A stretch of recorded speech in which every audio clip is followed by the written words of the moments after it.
Xo'p, taksida nima gap proyektimizni navbatdagi mehmoni ko'pchilik shu sehrli so'zi bor bu insonni Zajigayim deydi, o'shandan tanishadi. YouTube kanalida Y2 kanalida olib boradilar, Instagramda Taksi Farhod. Assalomu alaykum. Va alaykum assalom, assalomu alaykum. Assalomu alaykum, hurmati cheksiz qadri baland qadrdonlarim. Charchab qolmayapsizlarmi, tuzumsizlar? Mana shundoq bitta cho'tki loyihani olib boribdilar. Mana biz mehmonga keldik. Ana endi hozir Akmal akamizga savollarni bersalar, biz xuddi shu savollarga javob berib o'tamiz. Xo'p, umumiy qilib savol beraman. Hozirgi kunda blokni nima maqsadda yurg'izasiz? Qaysi agregatlarda ishlaysiz? Agregatlarning plusi va minusi. Shular haqida yoritib bersangiz, xursand bo'lardim.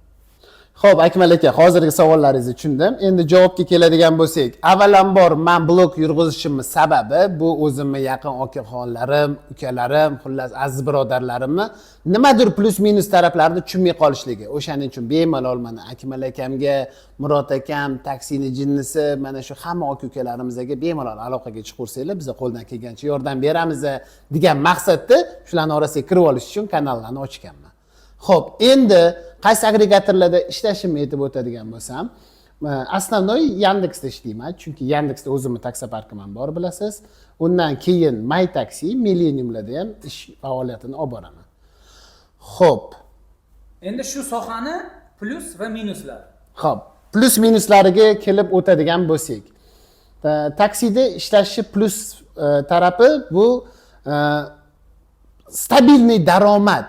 Ya'ni o'zi uchun belgilab qo'yilgan summagacha, ya'ni kunlik summasini ishlab olish. Mana misol qilib aytadigan bo'lsak, taksida gazeta 400 ming, 500 ming bir kunlik plan qilib qo'ysa, ertalab bomdoddan keyin chiqib, kechqurungacha shu summani, ya'ni naqd pulni qo'lida ishlaydi.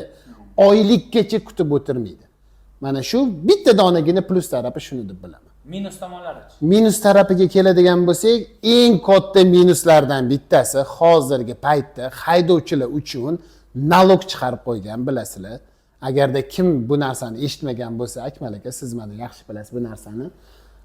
Hozir haydovchilar bir oyda, bir yilda 100 million so'm daromadga chiqqan paytda 4% nalog chiqarib qo'ygan. Bu eng katta minus tarafiga kiradi haydovchilar uchun. Undan tashqari minus taraflarimizdan Yandex juda ham katta foiz qo'yib qo'ygan. Chunki 14.6 Yandexni o'zi oladi. Bundan tashqari yana taksi parklar ham o'zini foizini qo'yadi. Mana o'zingizga ham taksi parkingiz bor, bu narsani siz ham juda ham yaxshi bilasiz. Xo'p, undan tashqari yana minusiga keladigan bo'lsak, minuslar endi yana boya aytgandek juda ham ko'p.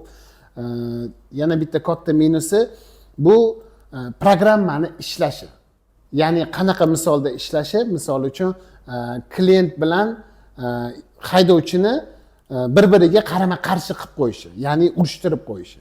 Sababi klient boshqa tochkani belgilaydi, lekin o'zi boshqa tochkada bo'lib qoladi, haydovchi bilan sammanga borib qoladi. Mana shunaqa qilib programma yana ayniqsa yana bitta narsa, taksini jinnisi degan akamlar aytgan bitta so'zlar esimga tushib qoldi. Klient yo'lni bu yoq tarafida bo'lsa, zakaz bu yoq tarafiga tushib qoladi. Paka klient aylanib kelguncha zakazni klient atmen qo'yadi. Yoki sizlar o'zingizlar bu yoqqa o'tsanglar desa, o'sha varchur to'polon balobatlar, xullas mana shunaqa narsalar bo'lib ketadi.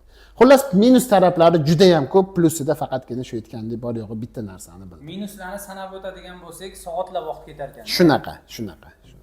Xo'p, taksida nima gap? Intervyuimizni yakunlaymiz. Sababi cho'zilib ketyapti. Bu videoni qo'yaman. Qo'ygandan keyin apros joylashtiraman. Video yoqqan bo'lsa, manfaatli bo'lgan bo'lsa, mayli cho'zilsa ham biz oxirigacha ko'ramiz deydigan bo'lsanglar, keyingi intervyuni kimdan olib beraysizlarga? Xo'p, hisobimizda taksi jinnisi bor. Kirakash polvon Murod Rashidovich bor. Biznes taksi 712 bor. Premier taksi Duryatxon akam bor. Qaysi birining intervyusini qilib beraysizlarga? Kommentariyada yozsanglar, o'sha insonni chaqirtirib intervyu qilib beraman. Hammaga rahmat.